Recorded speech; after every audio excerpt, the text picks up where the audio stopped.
Dėkoju pirmiausia organizatoriams už labai reikalingą ir labai daug žinių suteikiančią konferenciją, kas dar labiau sustiprina tą pojūtį, kad padarėme pirmą žingsnį, tai yra gimė ir čia Rimantui Dagiui reikia tikrai padėkoti šeimos stiprinimo įstatymas ir visa grupė Seimo narių, kurie tos kadencijos laiku sugebėjo tą įstatymą priimti, nes jeigu kalbėtume apie tas pastangas dabar, tai būtų iš tiesų labai sudėtingas dalykas.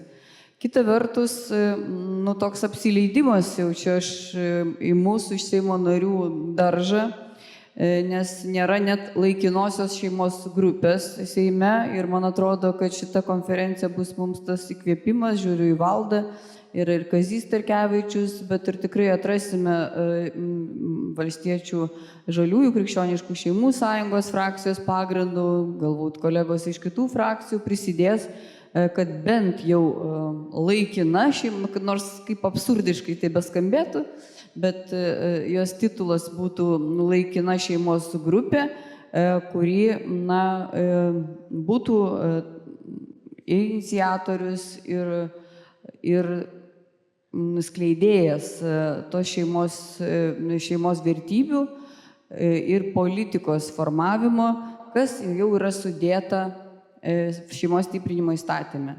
Šeimos stiprinimo įstatymas tikrai toksai deklaratyvus galbūt dokumentas, nors tikrai jo teisinis statusas yra pakankamas, tai yra įstatymas ir matome gerasias patirtis. Kauno miesto savivaldybė turi šeimos tarybas, savivaldybės turi šeimos tarybos jungia tiek visuomeninės organizacijas, tiek savo institucijas, įgyvendindami šeimos politiką. Aišku, ta kryptis yra ir vienokia, ir kitokia, bet Vilniaus rajone tai taip pat ir, tarkim, katalikiškų organizacijų atstovai įeina į sudėtį ir tai yra toks irgi svarbus dėmuo parodyti tas šeimos vertybės ir mano vertinimu aš esu iš to krašto, kur tai labai yra svarbu. O svarbu, ne tik man, bet mes matome labai teigiamus rezultatus. Todėl, kad buvo atlikta tokia apklausa tarp pradinių klasių mokinių lenkiškose mokyklose ir lietuviškose. Ir mes matome, kad mūsų klasėse yra vaikai, kur pilnoje šeimoje ugdomi, jų yra procentiškai daugiau. Ir prie ko aš lenkiu, aš ne mokslininkė, tokios išvados negaliu pateikti, tik tiesiog apie savo įžvalgą, kad vis dėlto mūsų šeimos apsisprendžia vaiką ugdyti religijos. Ir šeimos rengimo pagrindas, pagarba žmogui, pagarba vyrui, moteriai, mūsų vyresniai kartai, kurios vaidmuo labai svarbus yra šiame susvetimėjimo laike tokiame gyvename, turbūt duodate teigiamą jaunom šeimoms įgūdį arba atsakomybę, kad vis dėlto, sakykime, vaikučių tose klasėse yra ugdomi pilnoj šeimoje, kas yra, mano vertinimu, labai didelė vertybė. Taip pat aš noriu pasakyti, kad labai svarbu vystyti šeimos politiką tiek valstybės lygmenių, horizontaliai be abejo, bet ir savivaldybių lygmenyje. Ir čia jau mes galime kalbėti apie gimstamumo skatinimą, nes savivaldybė savo teritorijoje arba regioniniai politikoje gali taikyti papildomas šeimoms palankes sąlygas per finansavimo, per paslaugų pateikimo galimybės ir stengtis, kad vis dėlto jauni žmonės norėtų turėti šeimą, norėtų šeimoje turėti daugiau vaikų. Nes, kaip gerbiamas vyskupas kalbėjo, vis dėlto demografiniai tie rodikliai, jie tikrai yra labai, labai nepalankus ir jau dega raudona šviesa, kad ta šeimos politika ir priemonės, jų veiksmingumas būtų sustiprintas. Trumpai noriu pasakyti, kad Lenkijoje taip pat susipažinau, buvo atlikta apklausa, nes ten yra visas modelis taikomas šeimai ir buvusios kadencijos, sakykime, valdžios, kuri yra tokių konservatyvių pažiūrų. Tai vis dėlto, kaip neveiksminga atrodytų priemonė finansinis šeimos rėmimas, šeimos turinčios 3 ir daugiau vaikų, būtent pažymėjo, kad finansinės valstybės parama yra vienas jiems svarbiausių paramų, ir be abejo šeimos ir darbo derinimo sąlygų sudarimas. Tai, man atrodo, tai irgi tokios kryptis, kurias galima jau labai skirtingomis priemonėmis, bet remti.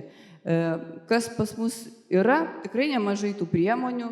Ir džiaugiuosi, kad tik praeitą savaitę motinos dienos proga buvo diskusija lenkiškoje televizijoje, o Lenkijoje motinos diena yra gegužės 26 dieną, kalbėjo apie moters vaidmenį, apie šeimą ir buvo pakviestos 2 gausios šeimos, 4 ir 8 vaikučius auginančios Lietuvos piliečių, Lenkų šeimų tėvai, tėtis ir mama. Ir jie padėkojo už šeimos kortelę, kur taip pat turėjome su kolegomis indėlį, kad jinai veikia, kad jie norėtų tų paslaugų daugiau, bet pavyzdžiui Vilniaus regione tai gausios šeimos gali pasinaudoti tą kortelę ir jie tokie jaučiasi ir pagerbti ir kad jie gali ir ten bilietų ar baseine nueiti su visa šeima.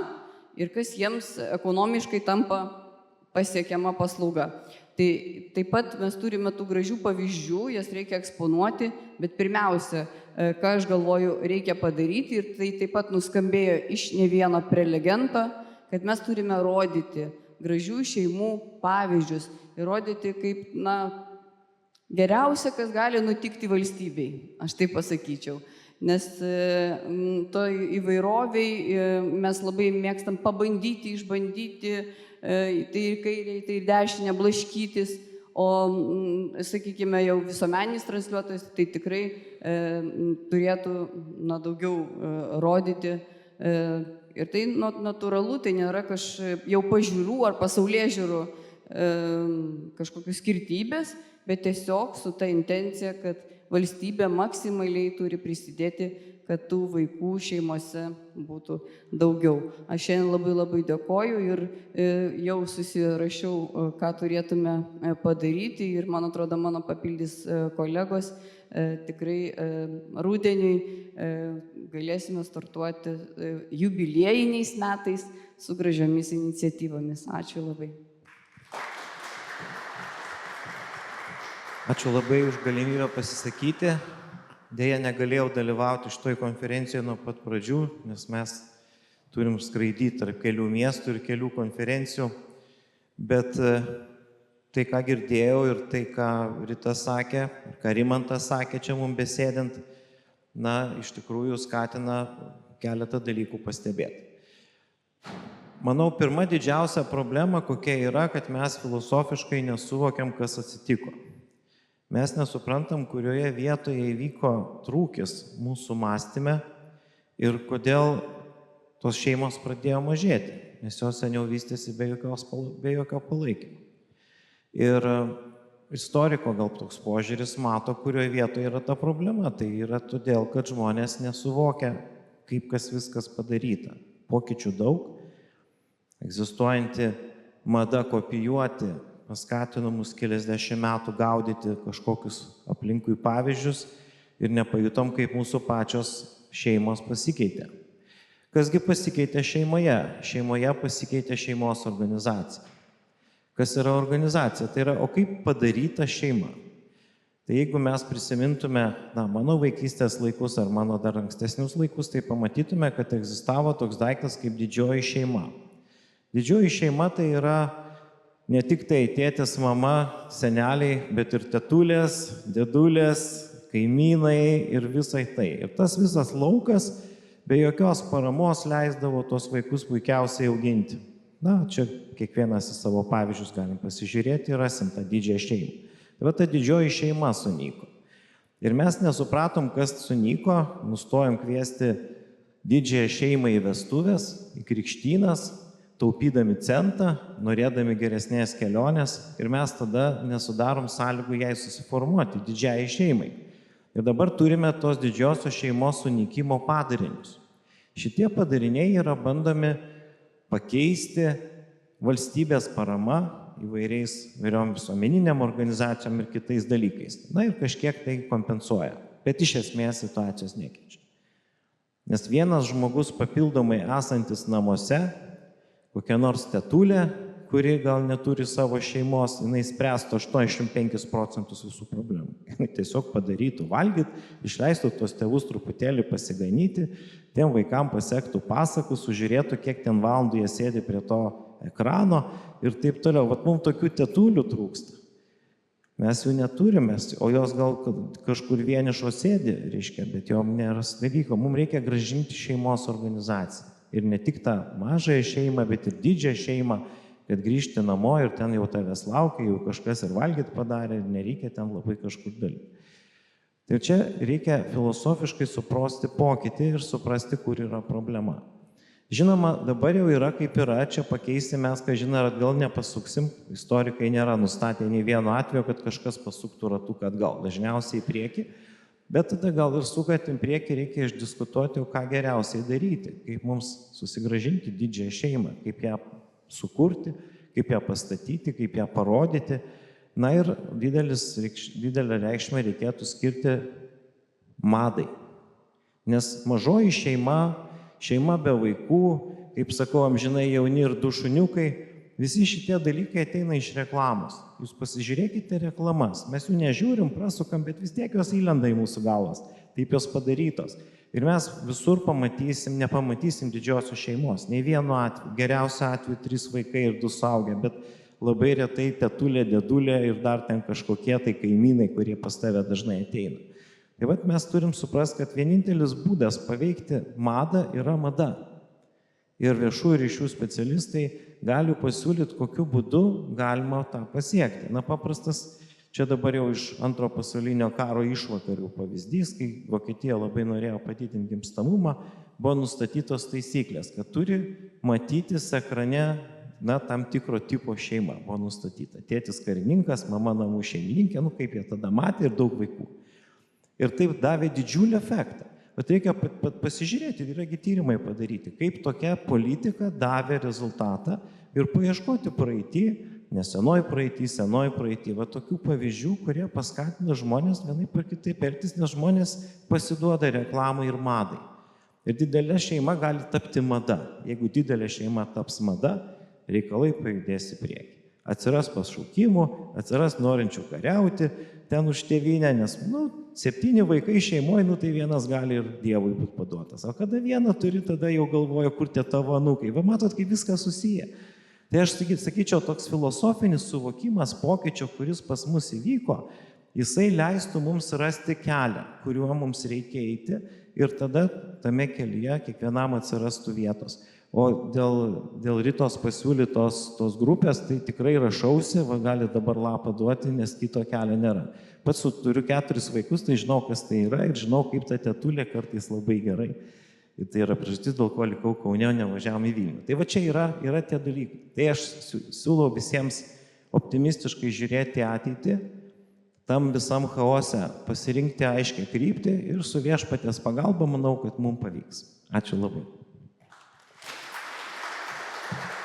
Labadiena, garbė auditorija. Iš tikrųjų, praėjusią kadenciją aš dirbau ekonomikos srityje, vadovau ekonomikos komiteto ir taip pat po to dar žemės ūkio ministru. Užbaigiau 4 mėnesius.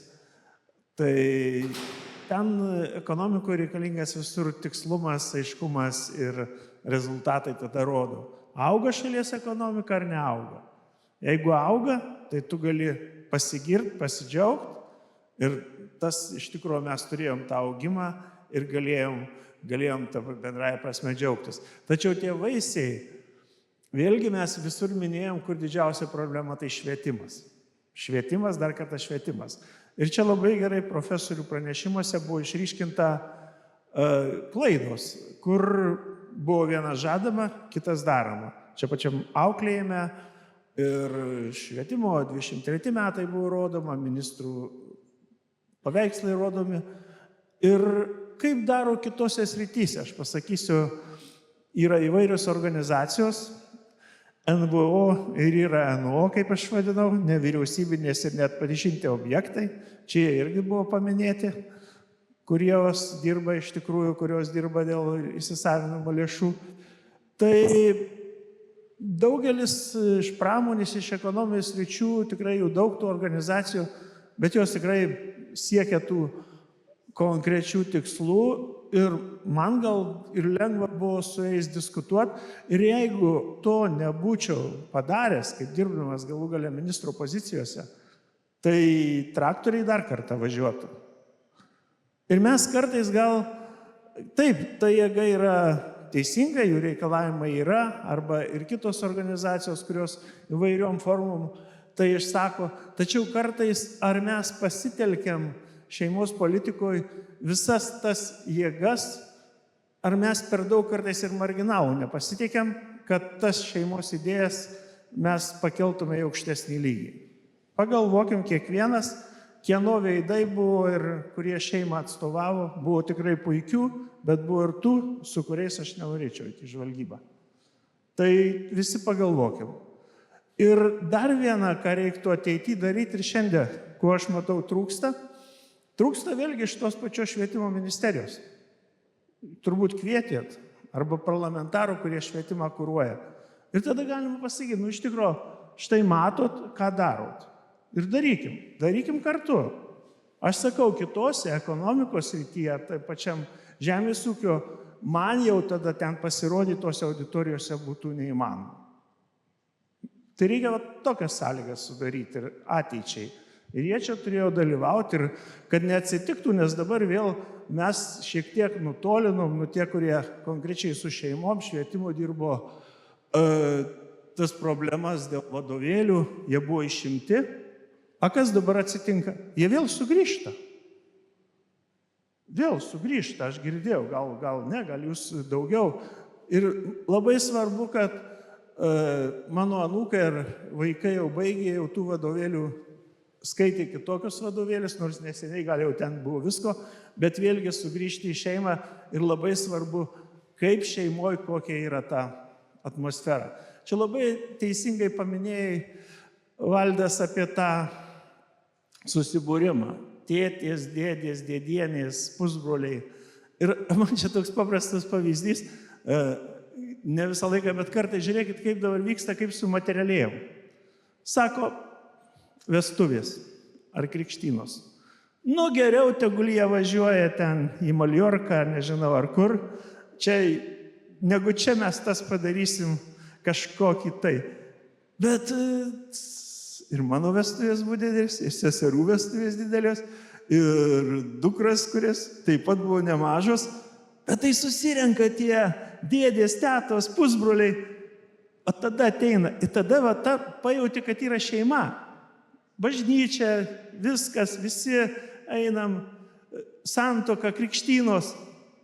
Ar šitą mes dabar kartais netyčia ir patys savo šeimose taip nustumė vietą, geriau jūs važiuokit ten. Gal geriau nevažiuokit ten prabangiai, bet geriau pabūkit su giminė. Dar vienas, tai ką mes darom dėl jūs tokie tolerantiški, man aš pratęs prie ūkininkų, kurie ten į kaktą tiesiai, tai jie paklaustų, čia būtų iš tikrųjų eilė klausimų, ką jūs darot su Konstitucinio teismo nutartim, ką jūs darysit kaip parlamentarai. Tai tikrai mes nesam patenkinti, ne visi, žinau, Rita, čia tikrai, kurie yra apie tai galvojam, ir daugiau, ir Ažubalis, ir Baškienė, dar ten vakar mūsų grupė yra susirinkus iš visų. Ir iš tikrųjų mes galvojam pasikviesti, data nustatyta Liepos 2, atrodo, nusistatėm. ir su krikščioniško organizacijos atstovais buvom susitikę, yra jų kreipimasis, intelektualų kreipimasis į visas, į prezidentą, į Seimo pirmininką, į visas institucijas. Ar girdėjot kokios reakcijos? Iš visų. Nieko. Tai ką mes galvojam daryti, ir aš čia gal vakar, kai tik tarėmės, Liepos 2 padaryti dialogą. Tai mes taip pavadinom. Nes iš pradžių galvojam, susirinksim mes, ten kažką taip ruošim dokumentą dėl to konstitucinio teismo sprendimo, bet būtų nusprendėm, pasikvieskim ir konstitucinio teismo teisėjus, konstitucinio salėje darysim ir padiskutuokim. Kaip ir šiandien sakau, ko aš pasigedau. Tai padiskutuokim tada ir kur mes kokiu keliu judėsim. Tai tikrai kviečiu ir dabar, tie kvietimai bus, dar mes tik penktadienį vakar, tik tai ten sutarėm.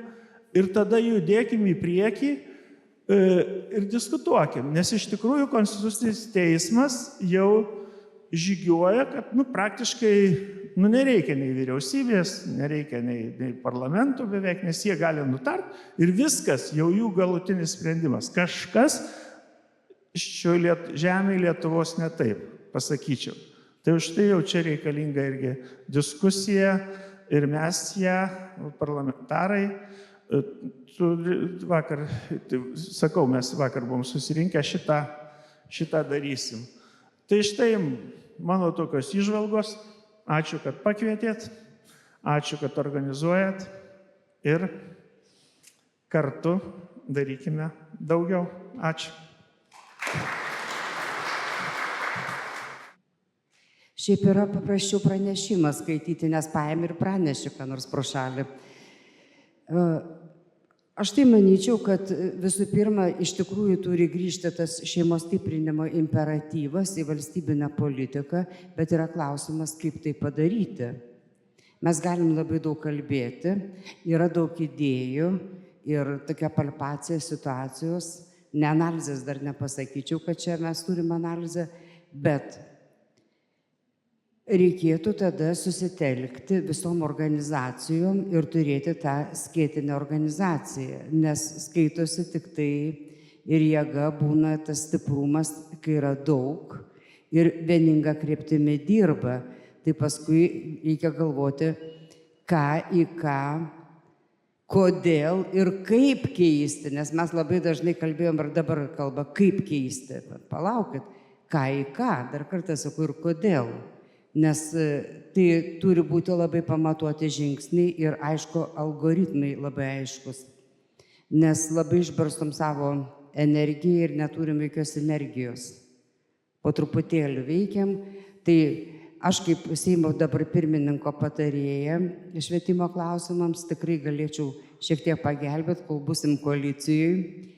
Ir manau, kad galima būtų tuos žingsnius susidėlioti. Bet tam reikalingas rimtas darbas ir nusiteikimas.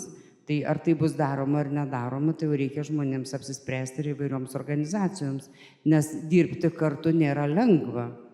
Bet iš tikrųjų tai atsiranda tas užtaisas geras ir potencialas.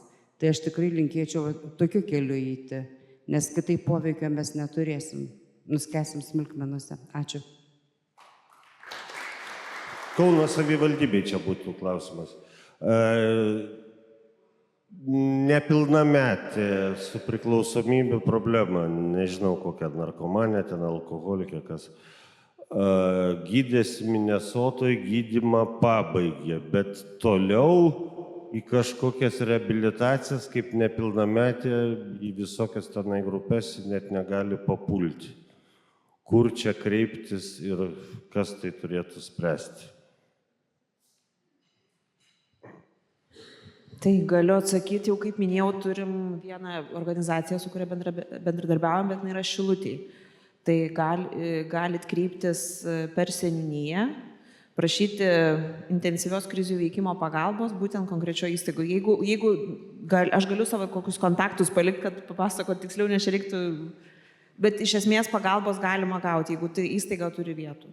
Iš tikrųjų, mes žiūrime šitą forumą tokių labai pragmatinių dalykų. Yra labai daug veikiančių organizacijų, bent jau formule ir registrė labai daug. Mes esame politikai, kurie irgi atitinkamai veikiam savo ruoštų. Visi kažką tai darom, šeimos centrai daro, visi kiti daro, bet iš tikrųjų nėra tokio forumo, kuriame visi kažką tai darytų. Aišku, kurti kažkokią kitą organizaciją, tai gali būti nauja vėl organizacija tarp tų 10 000, kurie čia jau yra užregistruota ir visi pretenduoja į kokius fondus. Mintis yra sutelkti visas atsakingus žmonės prie šitos temos. Ir padaryti tą forumą tokį kūrinti ir laisvą. Todėl mes, matote, koordinaciją įvairiose srityse, paruošti savo siūlymus, juos aprobuoti ir ateiti atitinkamas jau institucijas su siūlymais, kuriant tą mūsų bendruomenę ir, kas svarbiausia, sutelkiant visus, nes visi dabar pakampėse po vieną dirbam. Ir paskui stengiamės, kad mūsų pažiūras atitinkančių žmonių pagal apklausas yra 2/3, o kai pasižiūri į televizijos kanalą, tai iš vis kartais nerandi nieko.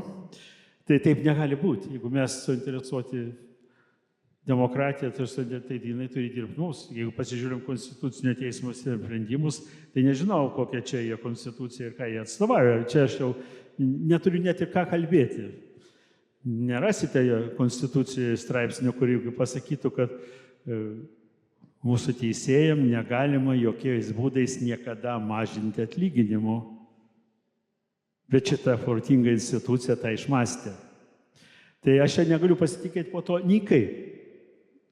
Bet yra tauta, yra žmonės, kurie atsakingi piliečiai. O tas yra Europos ir pasaulio mastu pradėjo toks judėjimas atsakingų piliečių aljansas. Atsakingų. Tai jeigu mes atsakingi, tai visus kūrėme kartu ir suteikėm vietą dirbti ir siūlyti. Sukurti ir siūlyti. Nes mes dažniausiai tik dirbame, o nieko neinam su savo pozityvu. Tai mūsų yra tiek daug, kad mes galim užversti savo iniciatyvom visus. Daug Dieve jam įgyvendinti. Pažiūrėsim, ko čia tas baigsis. Fantazijos mums tikrai nepristiks.